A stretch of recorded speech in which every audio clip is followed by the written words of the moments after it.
മനോജ്, ഇന്ന് ഞങ്ങൾ പരിചയപ്പെടുന്ന ഗായകൻ സംഗീത രംഗത്ത് വേറിട്ട ആലാപന ശൈലി, ശബ്ദ സൗന്ദര്യം കൊണ്ടും വേദികൾ കീഴടക്കുന്ന ഒരു കലാകാരനാണ്.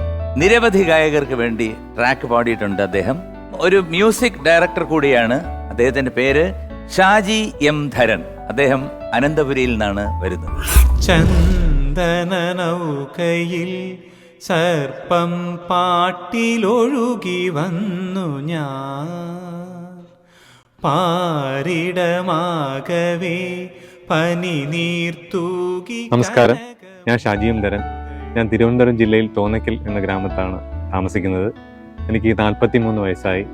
ഞാനൊരു 15 വർഷക്കാലമായി ഗാനമേള ഫീൽഡിൽ സജീവമായി പ്രവർത്തിക്കുകയാണ്. വീണാനാദം പോലെ കാവിൽ. വളരെ മുമ്പ് ജീവിതത്തിൽ ആദ്യമായിട്ട് ഞാൻ അമൃത ടിവിയിൽ ഒരു ഷോയ്ക്ക് പങ്കെടുത്തിട്ടുണ്ട്. ഷോയ്ക്കല്ല, ഓഡിഷന് വേണ്ടി പങ്കെടുത്തു.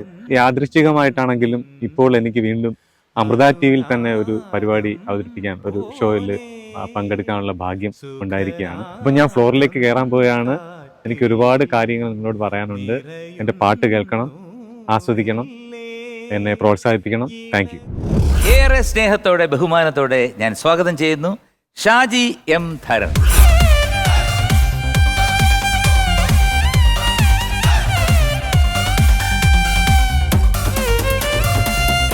ഹായ് ഷാജി, നമസ്കാരം. നമസ്കാരം ഷാജി. സുഖമായിരിക്കുന്നു ഷാജി? സുഖമാണ് സാർ. ഏത് ട്രൂപ്പിലൊക്കെ ആയിരുന്നു ആദ്യകാലത്ത് ഗാനമേളയിൽ പാടിക്കൊണ്ട്? ഞാൻ തിരുവനന്തപുരം രാഗമാലികയിലാണ് ആദ്യമായിട്ട്. രാഗമാലിക. നമ്മുടെ ആ കോളേജ് ടൈം കഴിഞ്ഞിട്ട് ഈ ഗാനമേള അമ്പലപ്പറമ്പിലും പള്ളിപ്പറമ്പിലും പോയി കാണുന്ന പരിപാടി നിർത്തലാക്കി. അതുകൊണ്ട് അപ്പോൾ ഗാനമേള ഇങ്ങനെ കാണാമല്ലോ. നിങ്ങളെയൊക്കെ വീണ്ടും ഇവിടെ വെച്ച് ഇങ്ങനെ കാണാൻ സാധിച്ചതിൽ ഒരുപാട് സന്തോഷം. സംഗീതം പഠിച്ചതാണോ? അത് പഠിച്ചതാണ്. മ്യൂസിക് കോളേജിൽ പഠിച്ചാണോ അതോ ഏതെങ്കിലും ഗുരുവിന്റെ? ഹിന്ദുസ്ഥാനിയാണ് പഠിച്ചത്. മനോഹർ കേസ്കർ സാർ. സിനിമയിൽ ഏതെങ്കിലും പാടാൻ അവസരം കിട്ടിയിട്ടുണ്ടോ? സിനിമയിൽ പാടാനായിട്ടുള്ള അവസരം നേരത്തെ ആരോ സൂചിപ്പിച്ചു സംഗീത സംവിധായകനാണെന്ന്. അത്യാവശ്യം ഇങ്ങനെ ഞങ്ങളുടെ ലോക്കലായിട്ടുള്ള നമ്മുടെ പ്രദേശത്തൊക്കെ ഉള്ള തോന്നയ്ക്കൽ.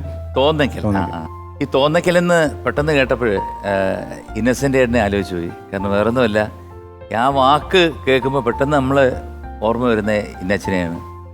എത്രയോ കഥാപാത്രങ്ങൾ. അദ്ദേഹത്തിന്റെ ആത്മാവിന് പ്രണാമം. ഇന്നസെന്റേട്ടൻ്റെ ഒരു വലിയ ആർക്കും അറിയാത്തൊരു ചരിത്രം ഞാൻ ഇവിടെ പറയുകയാണ്. ഞാൻ സിനിമയിൽ വന്ന സമയത്ത് വെക്കേഷൻ എന്നൊരു സിനിമ ചെയ്തു. PG വിശ്വംഭരൻ്റെ പടം. അന്ന് PG ഉള്ള കാലത്ത് ഞാനതൊരു സപ്പോർട്ടിംഗ് റോളായിരുന്നു. അപ്പോൾ ഇന്നസെന്റേട്ടൻ അന്ന് ബിസിയായി, ഭയങ്കര ബിസി. ഈ റാംജി റാവ് കഴിഞ്ഞ് നിൽക്കുന്ന സമയം. അപ്പോൾ എന്നെ കണ്ട വഴിക്ക് ഞാൻ പോയി പരിചയപ്പെട്ടു. ചേട്ടാ, ഞാൻ ജയവിജയന്മാരിൽ ജയൻ്റെ മകനാണ്. നീ വന്ന് ചോദിക്കട്ടെ എന്നൊക്കെ പറഞ്ഞ് അവരെങ്ങനെ സുഖമായിരിക്കുമല്ലോ. അവരെനിക്ക് വലിയ ഇഷ്ടമാണ് കേട്ടോ. അവർ രണ്ടുപേരും കൂടെ ആ പൊട്ടുമൊക്കെ തൊട്ട് ഒരേ കളർ ജുബ്ബ ഇട്ട് വരുന്ന കണ്ടിട്ടാണ് ഞാൻ എൻ്റെ ഡ്രസ് കോഡ് മാറ്റിയെന്ന്. എൻ്റെ ഇപ്പോഴത്തെ, അതായത് ഇന്നസെൻ്റേട്ടൻ ഇപ്പോൾ ഇതുവരെ നമ്മൾ കണ്ട ഈ മരണം വരെ കണ്ട ഡ്രസ് കോഡ് ഉണ്ടല്ലോ, അത് എൻ്റെ അച്ഛൻ്റെയും കൊച്ചച്ഛൻ്റെയും കോപ്പി അടിച്ചതെന്നല്ല പറഞ്ഞ്. അവർ ഭയങ്കര ഒരു ആകർഷകത്വമായിരുന്നു അവരുടെ ആ കോസ്റ്റ്യൂം കാണുമ്പോൾ. ഞാനത് എൻ്റെ ജീവിതത്തിലേക്ക് അവരെ കണ്ടിട്ടാണ് കൊണ്ടുവന്നതെന്ന് എന്നോട് പറഞ്ഞിട്ടുണ്ട്. ഇവിടെ ഞാൻ ഇതുവരെ പറഞ്ഞിട്ടില്ല. പക്ഷേ ഈ അവസരത്തിൽ എനിക്ക് പറയണമെന്ന് തോന്നി. കാരണം അത്രയധികം മലയാളത്തിൻ്റെ എക്കാലത്തെ ഇമേജ് ഇങ്ങനെ അതിനൊരു പകരക്കാരനായിട്ട് ഇനി ഒരിക്കലും മലയാള സിനിമയിൽ അങ്ങനെ ഒരു ആക്ടർ ഉണ്ടാവില്ല. അത്രയും മഹാപ്രതിഭയായിരുന്ന വ്യക്തിയായിരുന്നു.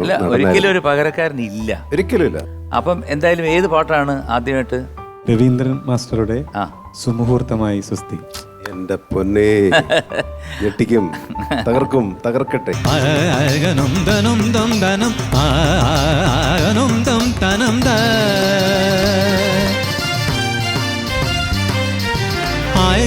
ധനം തദൈക ദൈക, ആയകനും ധനം തദൈക ദൈക, ആയകനും തം ആരും തം തനം ക,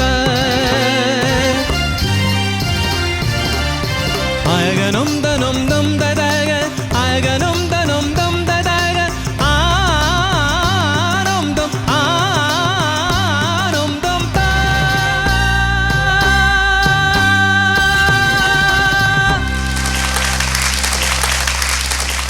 ഷാജി, നന്നായിട്ട് പാടി കേട്ടോ. ഒരു നല്ല അറ്റംപ്റ്റ് ആണ്. കാരണം എന്ന് വെച്ച് കഴിഞ്ഞാല് നമുക്കിത് പാടി ഫലിപ്പിക്കണമെങ്കിൽ ഇത്രയും പ്രയാസമാണ്. കാരണം പല പോർഷൻസും. അത് എനിക്ക് വളരെ ഇഷ്ടപ്പെട്ടു. നന്നായിട്ട് പാടിയിട്ടുണ്ട് കേട്ടോ. കാരണം വെരി ഗുഡ്. ഭയങ്കര ഗാംഭീര്യമുള്ള പാട്ടാണ്. പക്ഷെ വളരെ ഈസി ആയിട്ട് പാടിയ പോലെ എനിക്ക് ഫീൽ ചെയ്തു. അസാധ്യമായിട്ട് പാടി അല്ലേ? അസലായിട്ട് പാടി, നന്നായിട്ട് പാടി. നന്നായിട്ട്.